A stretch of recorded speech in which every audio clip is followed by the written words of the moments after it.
आज इस देश के हर नागरिक को अपने प्रधानमंत्री से सवाल पूछना चाहिए कि कतर ने हमारे 8 सैनिकों को, 8 नेवल ऑफिसर्स को मौत की सजा सुना दी है, मगर देश के प्रधानमंत्री नरेंद्र मोदी खामोश क्यों हैं? वो प्रधानमंत्री जो अपनी मन की बात सुनाने की कोई कसर नहीं छोड़ते, कोई मौका नहीं छोड़ते। सरकारी समारोहों में भी जहां सिर्फ एक प्रधानमंत्री की हैसियत से उन्हें बोलना चाहिए, वहां पर भी वो कांग्रेस की बखिया उधेड़ते रहते हैं। मगर आज 8-9 सैनिकों को मौत की सजा सुना दी गई है, मगर प्रधानमंत्री खामोश हैं। प्रधानमंत्री खामोश हैं, उनका पालतू गोदी मीडिया खामोश है। मेरे जैसे पत्रकार अपने मंचों पर आज की तारीख में सवाल उठा रहे हैं कि उन 8-9 सैनिकों को सुरक्षित भारत आखिर कैसे लाया जाएगा। मैं ये नहीं कह रहा हूं दोस्तों कि भारत कोशिश नहीं कर रहा है। जैसे कि आप देख सकते हैं, इंडियन एक्सप्रेस के इस पहले पन्ने पर बाकायदा खबर है, Delhi explores legal and diplomatic options before Qatar death sentence. Bharat कोशिश कर रहा है, लगातार कोशिश कर रहा है, मगर वो एस जयशंकर, वो विदेश मंत्री जिनका काम आज की तारीख में सिर्फ राहुल गांधी को ट्रोल करना रह गया है, वो एस जयशंकर जो अंग्रेजी में बड़ी बड़ी बातें करते हैं और आधी अधूरी बातें करते हैं, वो एस जयशंकर इस मुद्दे पर पूरी तरह से खामोश है। मैं समझना चाहता हूं क्यों? क्योंकि हमें क्या कहा गया था? हमें तो यह कहा गया था ना कि भारत विश्व गुरु बन गया है प्रधानमंत्री नरेंद्र मोदी के नेतृत्व में। उल्टा प्रधानमंत्री नरेंद्र मोदी को विश्व गुरु बताया गया था। तो मैं आपसे समझना चाहता हूं कि ऐसा क्यों हो रहा है कि कतर ने हमारे 8-9 सैनिकों को फांसी की सजा सुना दी। मैं नहीं भूला हूं, कतर के साथ भारत के संबंधों की बड़ी बड़ी गवाहियां दी गई थी, बड़ी बड़ी कहानियां सुनाई गई थी। आखिर ऐसा क्यों हो रहा है? आखिर भारत अपना पक्ष क्यों नहीं रख पाया? आखिर उन 8-9 सैनिकों को बेल क्यों नहीं मिली? उन्हें लगातार हिरासत में कतर ने क्यों रखा और फिर उन्हें मौत की सजा सुना दी गई? मैं जानता हूं कि पालतू मीडिया ने इस खबर का जिक्र तक नहीं किया सलीके से, अपनी सरकार से सवाल तक नहीं किया। मैं आपको याद दिलाना चाहूंगा वो 8-9 सैनिक कौन है, क्योंकि दुख की बात यह है दोस्तों, आप में से लोग इस कदर ब्रेन वॉश हो गए हैं कि आप हकीकत नहीं देखना चाहते हैं। वो 8-9 सैनिक, वो सैनिक जिनके नाम पर भाजपा सियासत करती है, उनके नाम मैं आपको दोहरा दूं। Captain Navtej Singh Gill, captain Birendra Kumar Verma, captain Saurabh Vashishth, commander Amit Nagpal, commander Purnendu Tiwari, commander Sugunakar Pakala, commander Sanjeev Gupta और सेलर रागेश। ये वो तमाम लोग हैं दोस्तों जिन्हें मौत की सजा सुनाई गई है, और गोदी मीडिया का कोई पालतू आपको इस खबर के बारे में नहीं बता रहा है। मैं आपसे सवाल पूछना चाहता हूं, आज की तारीख में क्या इससे कोई बड़ी खबर है? आखिर इस खबर को आपसे दूर क्यों रखा जा रहा है? क्यों अब भी, जी हां, कल शाम को प्राइम टाइम में गोदी मीडिया अब भी प्रधानमंत्री का गुणगान कर रही है, उन्हें विश्व गुरु बता रही है। आज हम कुछ कठिन सवाल पूछेंगे दोस्तों, और उन सवालों के जवाब भाजपा सरकार को देने पड़ेंगे। मैं आपको बतलाना चाहूंगा, कांग्रेस ने इस पर उग्र तेवर अपनाए हैं। सुप्रिया सुलेत का बयान आपके स्क्रीन पर। सुप्रिया सुलेत क्या कह रही हैं, मैं आपको पढ़ के सुनाना चाहता हूं। कतर में 8 पूर्व नौसेना के अधिकारियों को मौत की सजा सुनाई गई। इनमें से कोई प्रेसिडेंट मेडल विजेता है तो कोई ऑपरेशनल कमांडर। सारा देश दुखी और परेशान है। सरकार कहती है वो स्तब्ध है, पर वो स्तब्ध क्यों है? अगस्त 2022 से ये अधिकारी कतर जेल में है, इन पर मुकदमा चल रहा है। सरकार दरअसल कर क्या रही है? सुप्रिया सुलेत प्रधानमंत्री नरेंद्र मोदी से सीधे क्या सवाल कर रही हैं, आइए सुनते हैं। भारत की नौसेना के 8 पूर्व अधिकारियों को कतर में सजाए मौत सुनाई गई है। सजाए मौत का ऐलान हुआ है। ये देश स्तब्ध है, पीड़ा में है, दुखी है, परेशान है। मोदी सरकार का कहना है कि वो स्तब्ध और शॉक्ड है, पर वो शॉक्ड कैसे है? अगस्त 2022 से ये 8 नौसेना के पूर्व अधिकारी कतर की जेलों में हैं। उन पर मुकदमा चल रहा है जिसके चार्जेस, जिसका आरोप तक सार्वजनिक नहीं किया गया है, और ऐसी आशंका थी कि ऐसा कुछ हो सकता है। तो सरकार हाथ पे हाथ धरे क्यों बैठी रही? सरकार ने चिंताओं की, सरकार ने शिकायतों की, सरकार ने सवालों की अवमानना क्यों की? हम आज इस कगार पर कैसे पहुंच गए कि हमारे 8 नौसेना के पूर्व अधिकारी मौत की सजा का सामना कर रहे हैं। और इस दौरान जब सरकार हाथ पे हाथ धरे बैठी रही तो कतर और इंडिया ने अपनी 50वीं डिप्लोमेटिक वर्षगांठ मनाई। इस दौरान प्रधानमंत्री मोदी ने कतर को फीफा वर्ल्ड कप की बधाई दी। इस दौरान प्रधानमंत्री ने कतर के शासक को यहां पर बुलाकर उनका खूब स्वागत सम्मान किया G20 में। तो उनसे 8 पूर्व नौसेना के अधिकारियों के जीवन की, उनकी सुरक्षा की बात क्यों नहीं की गई? सोचिए क्या बीत रही होगी उनके परिवारों पर और शुभचिंतकों पर। और सरकार ने न सिर्फ उनके परिवारों की या एक्स सर्विसमैन लीग की अवमानना करी, पर सरकार ने नजरअंदाज किया विपक्ष के सवालों को। और आज उसका नतीजा है कि हम इस कगार पर आ पहुंचे हैं। लगातार कांग्रेस पार्टी के सांसदों ने, हमारे अध्यक्ष ने इस मामले को सदन में भी उठाया और सरकार से जवाब मांगा कि हम लोग क्या कर रहे हैं, हम क्या कार्रवाई कर रहे हैं कि 8 पूर्व नौसेना के अधिकारी सुरक्षित वापस घर लौटे। और तब सरकार ने इसकी अवमानना करी। आज वो मुकाम पर हम आ गए हैं जब सरकार को वो हर प्रयास करना पड़ेगा जो सुनिश्चित करे कि हमारी नौसेना के पूर्व अधिकारी वापस अपने घर सुरक्षित लौटे। बड़ी बड़ी लच्छेदार बातें करना और राष्ट्रवाद पर ज्ञान देना एक बात है, लेकिन सेना के, नौसेना के, एयरफोर्स के किसी भी जाबाज के शौर्य और पराक्रम का सही सम्मान तब है जब उनकी सुरक्षा हम सुनिश्चित कर सके। तो आज वो हर संभव प्रयास करना पड़ेगा सरकार को जिससे ये 8 नौसेना के पूर्व अधिकारी सुरक्षित वापस अपने घर लौटे। चाहे वो डिप्लोमेटिक लेवल पर हो, चाहे वो राष्ट्राध्यक्षों को बात करनी पड़े, लेकिन जरूरी है कि इनकी वापसी और सुरक्षित वापसी सुनिश्चित की जा सके। और ये सवाल सिर्फ विपक्ष को नहीं करना चाहिए, ये सवाल कायदे से मीडिया को करना चाहिए। मगर मीडिया क्या कर रहा है मैं आपको पढ़ के सुनाना चाहता हूं। तिहाड़ जेल में पत्रकारिता का नाम रोशन करने वाले पत्रकार क्या कह रहा है। आजकल चर्चा है कि भारत के युवाओं को एक सप्ताह में 70 घंटे काम करना चाहिए। क्या आप जानते हैं प्रधानमंत्री नरेंद्र मोदी एक सप्ताह में 125 घंटे काम करते हैं। उनकी आज की दिनचर्या देखिए जिसमें टेक्नोलॉजी है, आध्यात्म है, धर्म है और सेवा है और गवर्नेंस है। यह हालत है आज तक न्यूज चैनल की। अब मैं आपको बताता हूं मुकेश अंबानी का न्यूज चैनल का एक चाटुकार। मोदी मेक्स इट मुमकिन, टेक सेवा टू स्पिरिचुअलिटी एंड गवर्नेंस। आपने देखा दोस्तों, एक टूल किट जारी हो गई है, सब उसी भाषा का इस्तेमाल कर रहे हैं, चाहे वो आज तक का एंकर हो या मुकेश अंबानी के न्यूज चैनल का पत्रकार। टेक, सेवा, धर्म, मोदी 125 घंटे काम कर रहे हैं। प्रधानमंत्री नरेंद्र मोदी से मेरा एक सवाल, प्रधानमंत्री जब कोई भारत की टीम वर्ल्ड कप में मैच जीतता है, हर मैच के बाद आप उन्हें बधाई देते हैं, मगर कतर के मुद्दे पर आप खामोश हैं। मैं समझना चाहता हूं क्यों, कुछ कहिए। मुकेश अंबानी के न्यूज चैनल का यह चाटुकार यह आर्टिकल लिखता है, आप उस पर प्रतिक्रिया देते हैं। जी हां, प्रधानमंत्री कतर पर खामोश हैं, मगर उनकी तारीफ में एक लेख लिखा गया है, उस पर वो अपना बयान दे रहे हैं।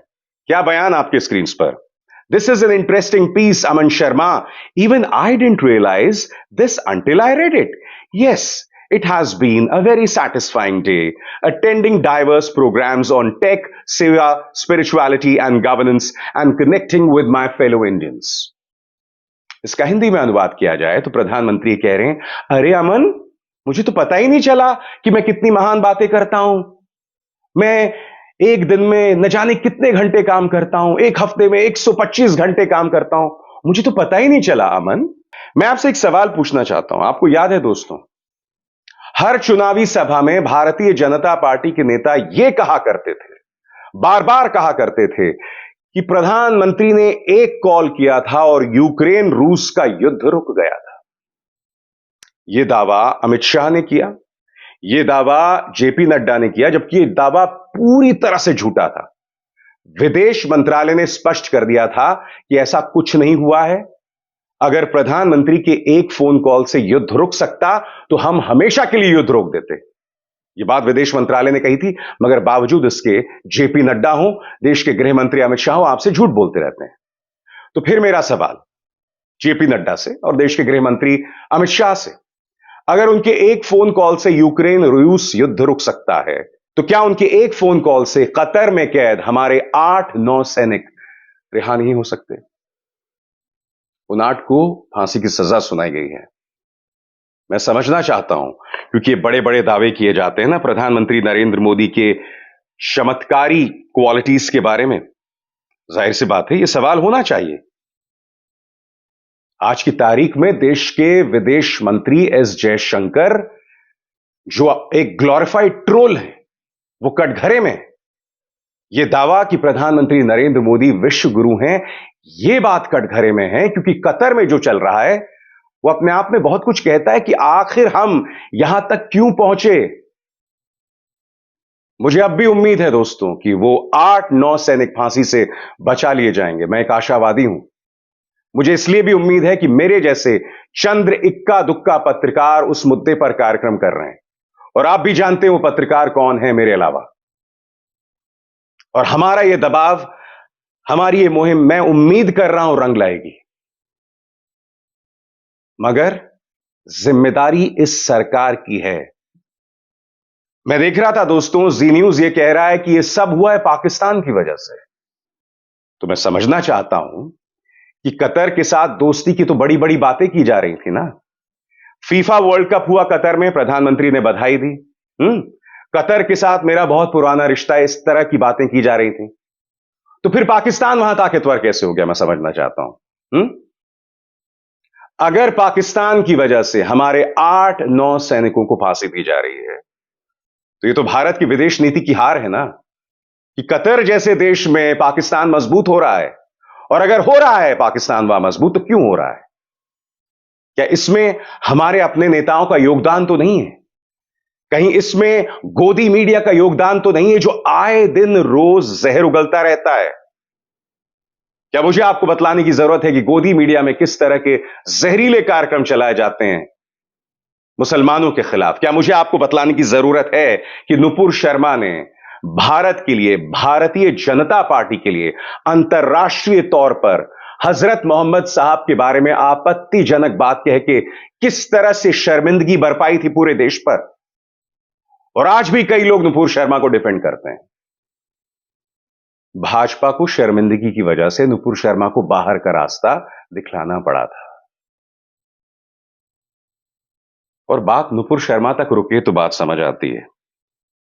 गिरिराज सिंह केंद्र में मंत्री सांसद क्या बयान दे रहे हैं, मैं पढ़ के सुनाना चाहता हूं आपको। इस तरह के बयानात जब मध्य पूर्व के देशों में पहुंचते हैं ना, तो इससे भारत की साख खराब होती है। क्या कहा है महानुभव ने, पढ़ के सुनाना चाहता हूं। सभी मुसलमान पाकिस्तान चले जाते तो भारत की दुर्दशा नहीं होती, यह बात कह रहे हैं गिरिराज सिंह। अब आप मुझे बताइए, मुसलमानों के बारे में इस व्यक्ति की यह राय है, तो आप क्या सोचते हैं? कतर भारत के प्रति हमदर्दी जतलाएगा? और अगर कतर पाकिस्तान के पाले में जा रहा है, या पाकिस्तान की बात सुन रहा है, जैसा कि जी न्यूज दावा कर रहा था, तो भारत के नेता तो मदद कर रहे हैं ना। ये वही गिरिराज सिंह है, याद कीजिए 2014 में इन्होंने कहा था कि अगर आप प्रधानमंत्री की आलोचना करेंगे तो आप पाकिस्तान चले जाइए। यानी कि ये व्यक्ति डी फैक्टो पाकिस्तान के पर्यटन मंत्री का काम कर रहा है। अब ये कह रहा है कि भाई अगर मुसलमान पाकिस्तान चले जाते तो ये दुर्दशा नहीं होती। आपकी सोच भारत की दुर्दशा का कारण बन रही है मिस्टर गिरिराज सिंह। आपकी सोच की वजह से देश की अंतर्राष्ट्रीय तौर पर हानि होती है, देश को नुकसान होता है, लगातार होता है। सबसे बड़ी बात, और फिर मैं आना चाहूंगा उस मुद्दे पर, प्रधानमंत्री खामोश क्यों हैं? कहां गया विश्व गुरु होने का दावा? क्योंकि दोस्तों हो क्या रहा है ना, पोल तो हर तरफ खुल रही है। मालदीव्स में मैं आपको बताना चाहता हूं सत्ता परिवर्तन हो रहा है और नए राष्ट्रपति आ रहे हैं। और आप जानते हैं उन्होंने क्या बयान दिया? आपकी स्क्रीन पर कल ही का बयान है। Indian troops need to leave Maldives, says incoming president. आने वाले राष्ट्रपति ने कहा है कि भारतीय सेना को मालदीव्स तुरंत खाली करना चाहिए। प्रेसिडेंट इलेक्ट का नाम है मोहम्मद मुइज्जू, और इस वक्त मालदीव्स में भारत और चीन के बीच में एक जंग चल रही है कि मालदीव्स पर किसका दबदबा हो। और वहां जो नए राष्ट्रपति आ रहे हैं मोहम्मद मुइज्जू, उन्होंने साफ तौर पर कह दिया है कि भारत अपने सैनिकों को वहां से हटाए, अपने जंगी बेड़ों को वहां से हटाए। अब मैं आपसे सवाल पूछना चाहता हूं, अगर भारत विश्व गुरु बन रहा है तो मालदीव्स में वो चीन के हाथों क्यों हार रहा है? यह सवाल होना चाहिए ना। विश्व गुरु का जो दावा किया जाता है, आपके सामने मिसाल कतर की है। 8-9 सैनिकों को फांसी की सजा सुनाया जाना कोई आम बात नहीं है। मालदीव्स अगर हमसे कह रहा है कि भाई अपने सैनिकों को आप हटाइए यहां से, तो यह विश्व गुरु के निशानात नहीं है, यह उसके तेवर नहीं है। मगर गोदी मीडिया किस तरह का कचरा चलाता है वो आप जानते हैं। आपको एक और चीज याद दिलाना चाहूंगा दोस्तों। आपको याद है आज से कई महीनों पहले केरल के पालक्कड़ में एक गर्भवती हथनी की मौत हो गई थी, और उस वक्त मैं नहीं भूला हूं, पूरे गोदी मीडिया ने राहुल गांधी से सवाल किया था। यह देखिए, अमर उजाला, गर्भवती हथनी की हत्या पर सियासी उबाल, स्मृति ईरानी ने राहुल को घेरा। एबीपी न्यूज, राहुल गांधी उसी इलाके से हैं, उन्होंने कोई एक्शन क्यों नहीं लिया? Smriti Irani launches attack against Rahul Gandhi over elephant killing. फिर ये देखिए इंडिया टीवी, केरल में हथनी की मौत पर सियासत, मेनका गांधी ने पूछा राहुल गांधी ने कोई एक्शन क्यों नहीं लिया? यहां पर भी टूल किट है। मगर आप कहेंगे कि भाई मैं केरल की बात क्यों करने लगा, मैं तो बात कतर की कर रहा था, मैं तो विश्व गुरु मोदी जी की बात कर रहा था। तो मैं आपको बताता हूं मैं ऐसा क्यों कह रहा हूं। क्योंकि जब एक गर्भवती हथनी की मौत होती है तब राहुल गांधी से सवाल किया जाता है, मगर जब हमारे 8-9 सैनिक को इस वक्त मौत की तरफ देख रहे हैं, उस पर कोई बात नहीं कर रहा है। इंडियन एक्सप्रेस की खबर कहती है, किन shattered but not losing hope, friends and veterans. उनके परिवार पूरी तरह से हिल चुके हैं। वो 8-9 सैनिक जिनके नाम मैंने अभी अभी आपके सामने पढ़े, परिवार पूरी तरह से हिल गया है, मगर उम्मीद का दामन नहीं खो रहा है। हमें अपनी सरकार को कटघरे में रखना पड़ेगा, सवाल उठाना पड़ेगा। भारतीय जनता पार्टी के नेताओं को गैर जिम्मेदाराना बयान देना बंद करना पड़ेगा, वो बयानात जिससे अंतर्राष्ट्रीय तौर पर भारत को नुकसान पहुंचता है। तुम्हें लगता है मुसलमानों को गाली देकर यहां पर तुम्हें वोट मिल सकते हैं, मगर नुकसान कौन भुगत रहा है बताओ ना? वो जो 8-9 सैनिक हैं, क्या धर्म है उनका बताओ? कितने मुसलमान हैं उनमें? कैप्टन नवतेज सिंह गिल सिख, वीरेंद्र कुमार वर्मा हिंदू, सौरभ वशिष्ठ हिंदू, अमित नागपाल हिंदू, पूर्णेंदु तिवारी हिंदू, सुगुनकर पकला हिंदू, संजीव गुप्ता हिंदू, रागेश हिंदू। 8 में से 7 हिंदू, 1 सिख। बताइए ना, मुसलमानों को गाली दे देकर क्या हासिल कर लिया आपने? एक पॉलिटिकल पार्टी का वोट कैचर बनकर रह गए हैं आप, मगर देश का जो नुकसान इंटरनेशनली हो रहा है उसकी जवाबदेही तो तय होनी चाहिए।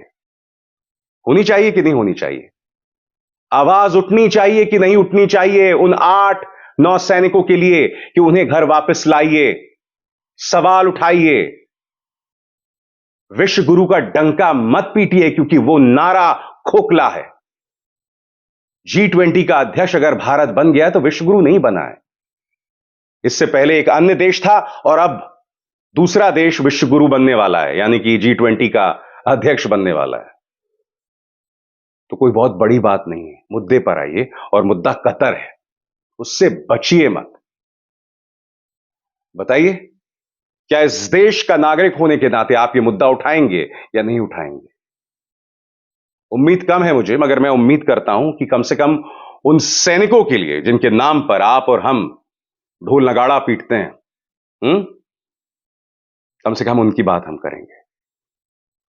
अभिसार शर्मा को दीजिए इजाजत। नमस्कार।